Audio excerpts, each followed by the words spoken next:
Je m'appelle Élise. Je suis née dans un monde où l'amour n'existait pas, ou du moins, pas pour moi. Dès avant ma naissance, ma mère, une femme froide et distante, a essayé de se débarrasser de moi. Elle a utilisé des aiguilles à tricoter, espérant mettre fin à ma vie avant même que je ne voie le jour. Mais je suis restée accrochée à la vie, comme si quelque chose en moi refusait de lâcher prise. Quand je suis finalement née, je n'étais pas la bienvenue. Je le sentais déjà, même si je ne pouvais pas encore comprendre les mots ou les regards. L'atmosphère était lourde, chargée de colère et de frustration. Ma mère ne m'a jamais regardée avec tendresse. Pour elle, j'étais une erreur, un fardeau qu'elle devait porter. Ma famille était un enfer. La violence régnait en maître.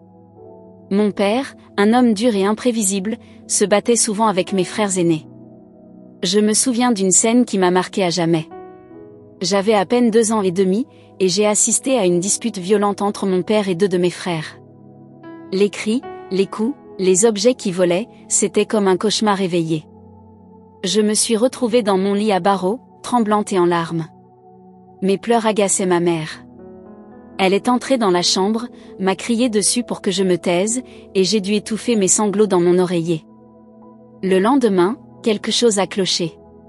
Mon corps s'est mis à trembler de manière incontrôlable. J'ai fait une crise de convulsions. Le médecin est venu en urgence. Il m'a emmenée à l'hôpital dans sa petite voiture jaune, enveloppée dans une couverture. J'étais si petite, si fragile. À l'hôpital, ils ont fait ce qu'ils ont pu pour me stabiliser. Mais ma mère, elle, n'est venue que le lendemain. Et quand elle est arrivée, elle a posé un oreiller sur ma tête, essayant de m'étouffer. Une religieuse qui passait par là l'a vue et l'a arrêtée. Cette religieuse m'a sauvé la vie ce jour-là. Mais les conséquences de cette crise ont été graves.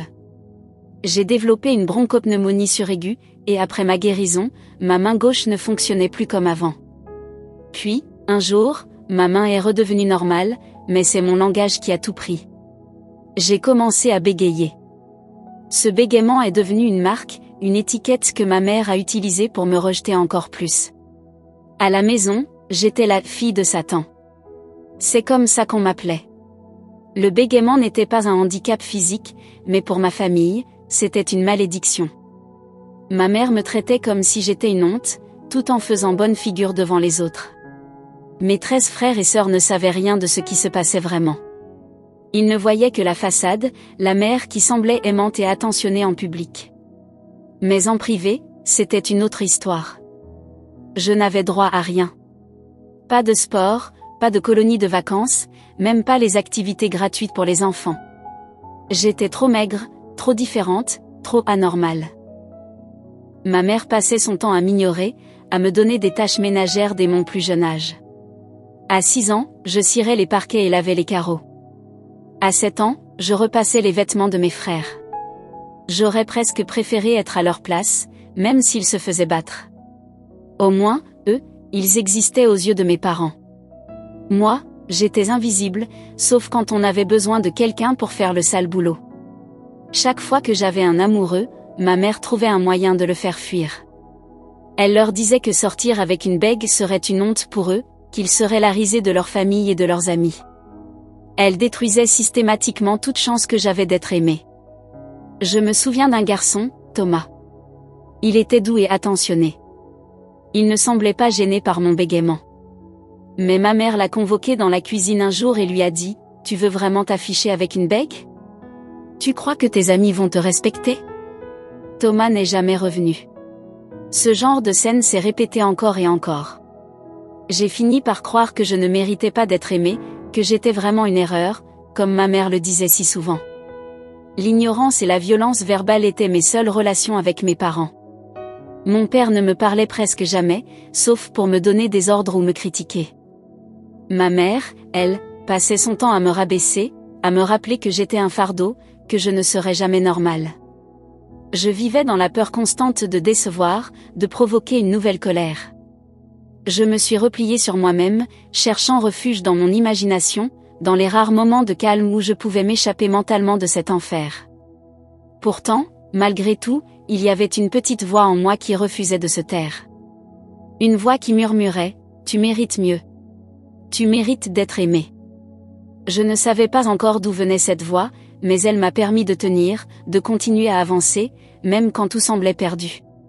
Ce n'est que bien plus tard que j'ai compris que cette voix était celle de Dieu, qui veillait sur moi même dans les moments les plus sombres.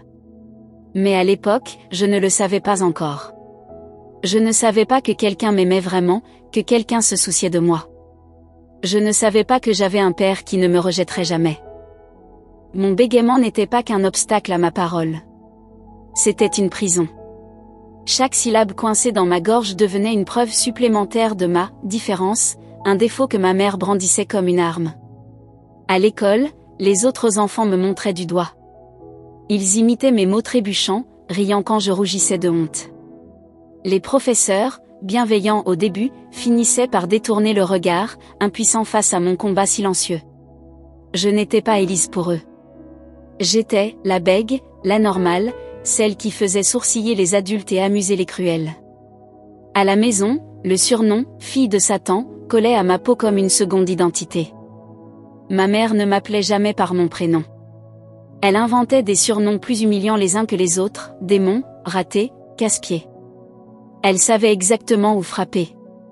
Un soir, alors que je dressais la table en silence, elle a lancé à mon père, devant toute la famille, « Regarde-la. Elle ressemble à un pantin désarticulé quand elle parle. On dirait qu'elle a avalé un démon. » Mes frères et sœurs ont ri. Pas par méchanceté, mais par habitude. Personne ne me défendait. Personne ne voyait la fille derrière le bégaiement. Pourtant, j'avais des rêves. Des rêves simples, comme pouvoir lire à voix haute en classe sans que les élèves ricanent. Ou dire « bonjour » à l'épicier sans qu'il fronce les sourcils, impatient. Mais le pire, c'était l'amour. Pas l'amour familial, j'avais abandonné cette idée depuis longtemps, mais l'amour romantique. Ce désir fou de me sentir désiré, écouté, choisi. À 15 ans, j'ai cru l'avoir trouvé. Marc était nouveau dans le village. Il travaillait à la ferme voisine, et ses yeux verts brillaient d'une douceur que je n'avais jamais vue. Un après-midi, il m'a offert une fleur des champs en bafouillant « J'ai remarqué que tu aimes les coquelicots ». Mon cœur a battu si fort que j'ai cru que ma poitrine allait exploser. Pendant des semaines, nous avons échangé des regards, des sourires timides. Un jour, il a osé me parler près du puits. Sa voix était calme, sans moquerie. Mais quand j'ai tenté de répondre, mon bégaiement s'est enroulé autour de mes mots comme un serpent. PPP, plaisir, ai-je réussi à dire, les joues en feu. Marc a souri. Prends ton temps, a-t-il murmuré. Ma mère l'a découvert. Elle l'a attiré dans la cuisine avec des gâteaux et un thé, comme une araignée tendant sa toile. Je les ai écoutés, cachés derrière la porte. Tu es courageux, mon garçon, a-t-elle dit d'une voix sucrée. Mais sors-tu vraiment avec elle? Imagine si vos enfants héritent de son problème. Tu veux ça? Marc n'est jamais revenu. Ce soir-là, j'ai pleuré dans l'écurie, serrant contre moi un chat errant qui grattait mes bras de ses griffes. Même les animaux semblaient me rejeter. Les années ont transformé ma douleur en colère. Une colère sourde, brûlante, qui me rongeait les entrailles. Je me suis mise à défier ma mère silencieusement. Je lavais les carreaux avec une telle rage que l'eau éclaboussait les murs. Je repassais les chemises de mon père en appuyant le fer si fort que le tissu craquait. Un jour, elle a découvert une chemise brûlée et m'a giflé si violemment que j'ai mordu ma lèvre jusqu'au sang. Démon, a-t-elle hurlé. Je n'ai même pas reculé. Je l'ai regardé droit dans les yeux, un goût de fer dans la bouche. C'était la première fois que je résistais. Mais ma rébellion avait un prix. Elle m'a privé de nourriture pendant 2 jours, affirmant que je devais expier mon insolence. Affamée, j'ai volé du pain dans la cuisine. Elle m'a surprise, bien sûr. Tu es vraiment la fille de Satan, a-t-elle craché. Même les chiens ont plus de dignité. Ces mots m'ont transpercée. Pourtant, je n'ai plus pleuré. J'avais épuisé toutes mes larmes. C'est à cette époque que j'ai commencé à parler au mur. Littéralement. Dans ma chambre, une pièce exiguë sous les combles, je m'asseyais face à la fissure qui zébrait le plâtre et je lui racontais mes journées. Aujourd'hui, j'ai réussi à dire « merci » à la boulangère sans bégayer, chuchotais-je. La fissure ne jugeait pas. Elle ne riait pas. Elle écoutait. Parfois, je l'imaginais comme une bouche silencieuse, avalant mes mots coincés. Un soir d'hiver, j'ai découvert un refuge inattendu, la bibliothèque du village. Le vieux bibliothécaire, Monsieur Lefebvre, m'a permis d'emprunter des livres sans poser de questions. Je dévorais les romans, les poèmes, les histoires de héros brisés qui trouvaient la lumière. Entre les pages, j'étais libre. Je n'étais plus Élise la bègue, mais une aventurière, une sorcière, une reine. Les mots écrits ne tremblaient pas. Ils dansaient. Mais même ce répit a été empoisonné. Ma mère a trouvé un livre caché sous mon matelas. Les Misérables que de Victor Hugo. Tu crois que tu es Cosette, a-t-elle ricané avant de déchirer les pages devant moi. Les livres ne sauveront pas une âme damnée comme la tienne. J'ai ramassé les morceaux de papier épars, les serrant contre ma poitrine comme les restes d'un ami assassiné. C'est pourtant dans cette noirceur qu'une étincelle a persisté. Une nuit, terrassée par la fièvre après des heures à laver le sol gelé de la grange, j'ai eu une vision. Une silhouette lumineuse se tenait au pied de mon lit, une femme aux traits doux, vêtue d'une robe bleue. Elle a posé une main sur mon front brûlant et a murmuré « Tu n'es pas seule ». Je me suis réveillée guérie, la peau fraîche, le cœur apaisé. Personne ne m'a cru, bien sûr. Mais cette vision m'a habité comme un secret sacré. Les années ont passé. J'ai appris à contourner mon bégaiement en chuchotant, en utilisant des gestes, en écrivant des notes.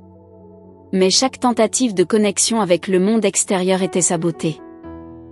Quand j'ai postulé pour un emploi de couturière, ma mère a téléphoné à l'atelier, elle est possédée, vous savez. Elle détruira votre travail. Quand j'ai osé m'inscrire à un cours du soir, elle a brûlé mon certificat d'inscription. Tu resteras ici. C'est ta place. Pourtant, une certitude grandissait en moi, je n'étais pas ce qu'elle disait. Les murs de ma chambre, couverts de dessins cachés sous le papier peint, racontaient une autre histoire. Des arbres aux racines profondes, des oiseaux en vol, des soleils levants. Et dans un coin, tracé au charbon de bois, un seul mot répété comme une prière, libre. Un jour, j'ai pris un risque. J'ai écrit une lettre à Marc, l'amoureux perdu.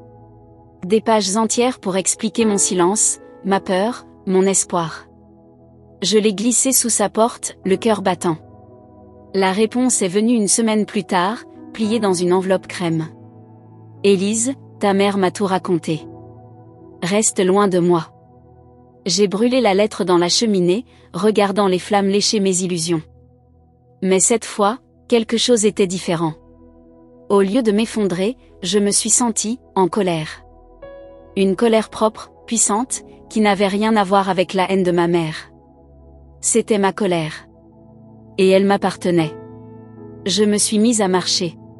Des kilomètres chaque nuit, le long des champs, sous les étoiles. Personne ne me contrôlait là-bas.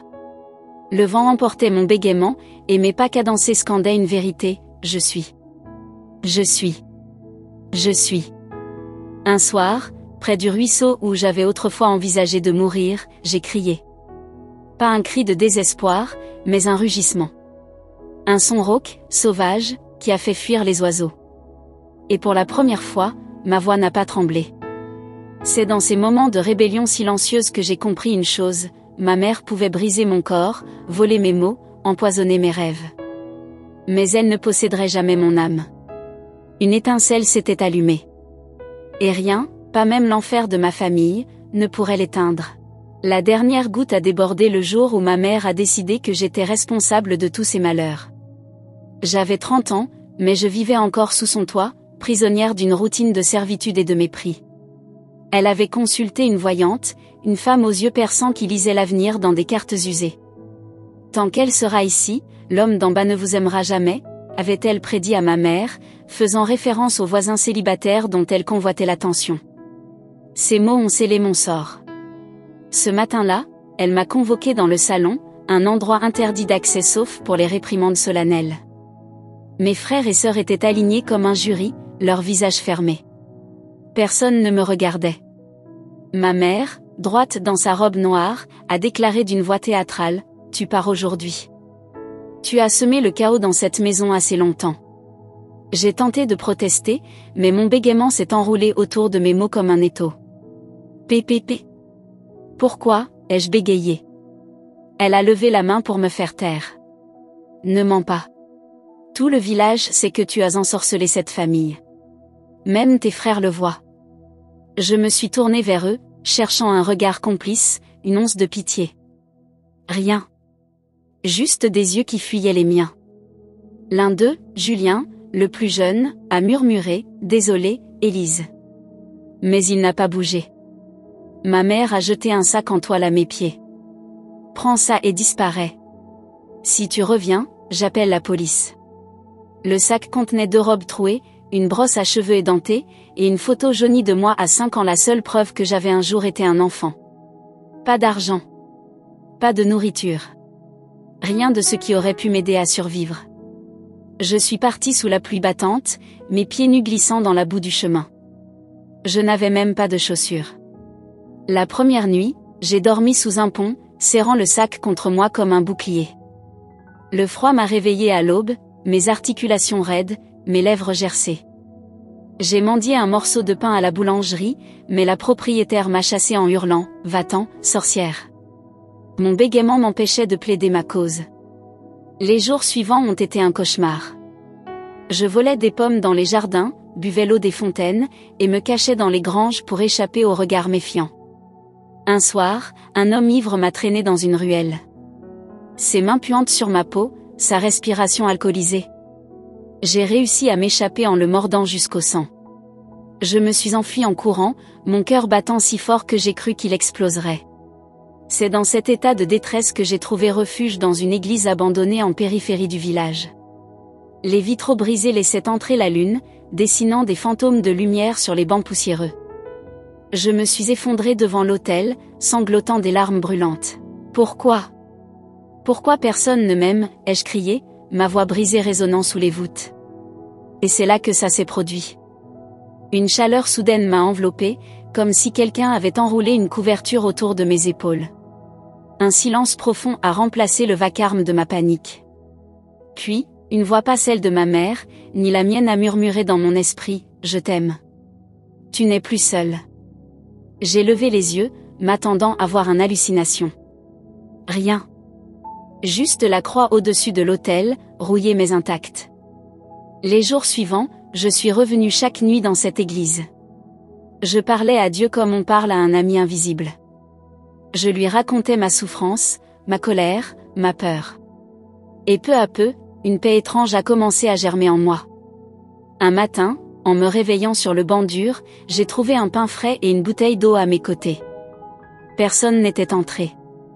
Personne ne savait que j'étais là. Un mois plus tard, j'ai trouvé du travail. Une vieille femme, Madame Dubois, m'a engagée pour nettoyer sa maison. Je n'ai pas peur des bègues, avait-elle grogné. Tant que tu nettoies bien. Son regard n'avait pas de pitié, mais pas de mépris non plus. C'était un début. Avec mes premiers sous, j'ai acheté des chaussures. Puis un manteau. Puis un cahier pour écrire. Les mots coulaient enfin librement sur le papier, sans bégaiement, sans honte. J'ai commencé à écrire des prières, des poèmes, des lettres à ce Dieu qui m'avait tendu la main dans le noir. Un soir, en rentrant de chez Madame Dubois, j'ai croisé ma mère au marché. Elle portait une robe neuve, et riait avec le voisin d'en bas. Notre regard s'est croisé.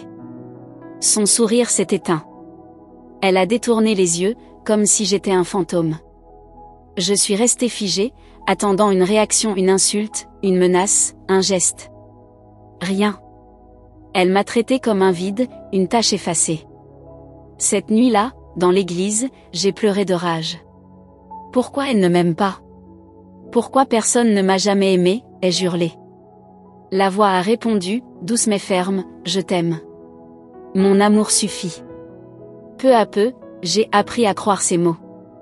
À accepter que je n'avais pas besoin de l'approbation de ma mère pour exister.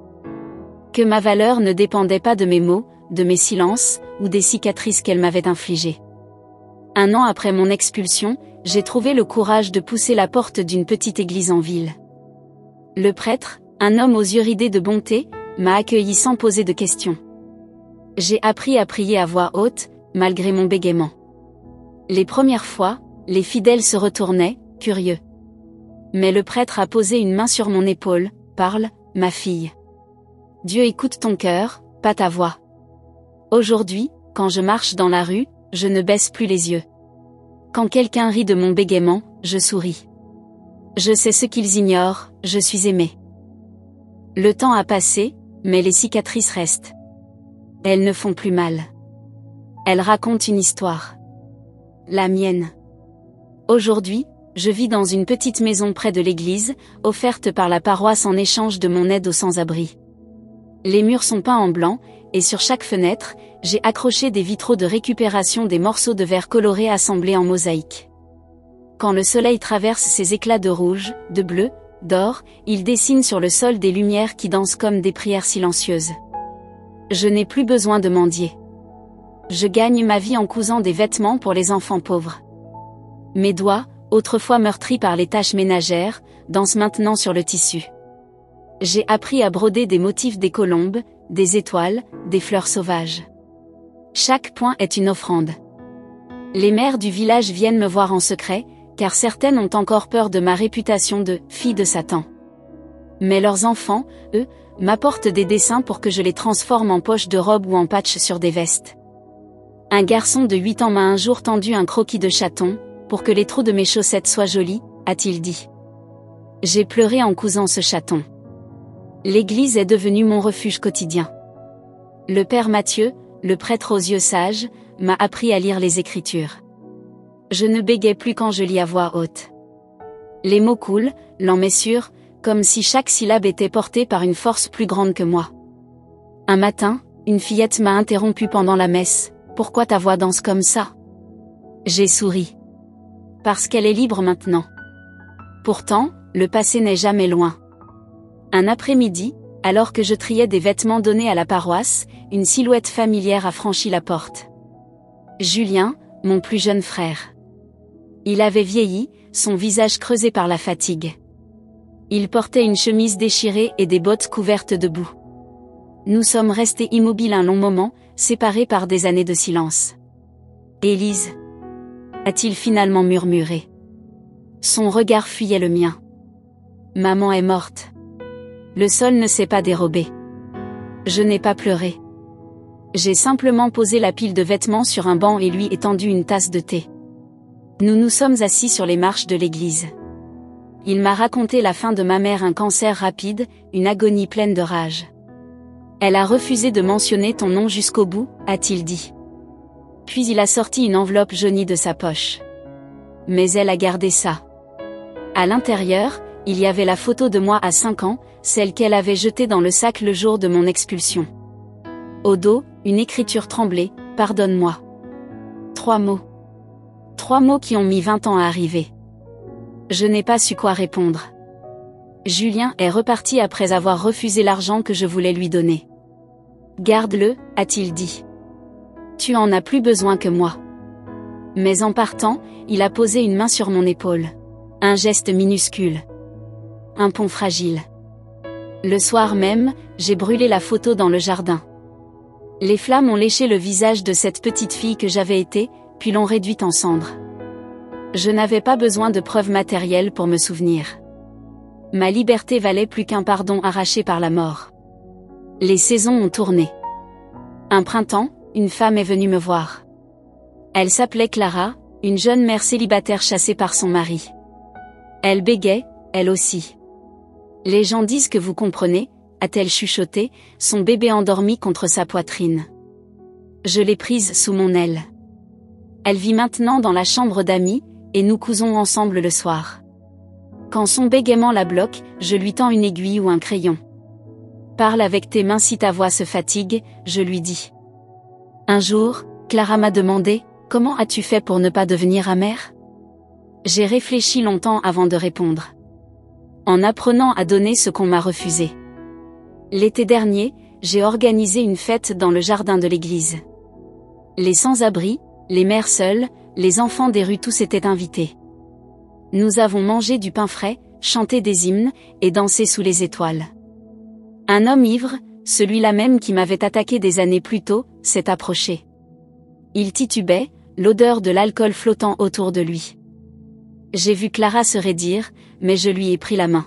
« Tu te souviens de moi » a-t-il grogné. « Oui. »« Tu devrais avoir peur. »« Non. Parce que je sais qui je suis maintenant. » Il est resté planté là, confus, puis a marmonné des excuses avant de disparaître dans la nuit. Clara m'a serré très fort. « Tu es forte, Élise. »« Non » ai-je répondu. « Juste aimé. » Aujourd'hui, je marche dans les champs où j'ai autrefois crié ma douleur. Les coquelicons ont repoussé, plus rouges que jamais. Parfois, je m'arrête près du ruisseau où j'ai failli mourir. L'eau murmure des mots que je n'ai plus besoin d'entendre. Je sais maintenant que chaque blessure portée en silence était une prière que je ne savais pas formuler. Ma mère avait tort sur une chose, je ne suis pas la fille de Satan. Je suis la fille d'un père qui a transformé mes larmes en source. Mes mots trébuchants en chant. Mes cicatrices en témoignage. Hier, une fillette de l'école du village m'a offert un dessin. Elle y a représenté une femme entourée de lumière, avec des oiseaux sortant de ses mains. « C'est toi » a-t-elle dit. « La dame qui parle avec les anges. » Je n'ai pas corrigé son erreur. Après tout, elle n'a pas tort. Si mon histoire résonne en toi, sache ceci. Tu n'es pas défini par les blessures qu'on t'a infligées, ni par les mots qu'on a collés à ta peau. Tu es défini par la lumière que tu choisis de créer malgré tout. Voici ce que je veux te transmettre aujourd'hui. 1. Ton passé n'a pas le dernier mot. Même les cicatrices peuvent devenir des phares pour d'autres. Utilise tes épreuves comme un tremplin, pas comme une prison. 2. Trouve ton refuge. Que ce soit la foi, l'art, la nature ou une passion. Chéris ce qui te redonne ton humanité quand le monde essaie de te la voler. 3. Donne ce qu'on t'a refusé. La plus belle revanche sur la haine, c'est de semer de l'amour. Un sourire, une écoute, un geste. Tu as ce pouvoir. Abonne-toi si tu crois que nos blessures peuvent devenir des forces. Partage cette vidéo à quelqu'un qui a besoin d'entendre qu'il n'est pas seul. Écris en commentaire un mot qui représente ta résilience. Et rappelle-toi. Tu n'as pas besoin d'être parfait pour être aimé. Tu as juste besoin d'exister. Le reste viendra.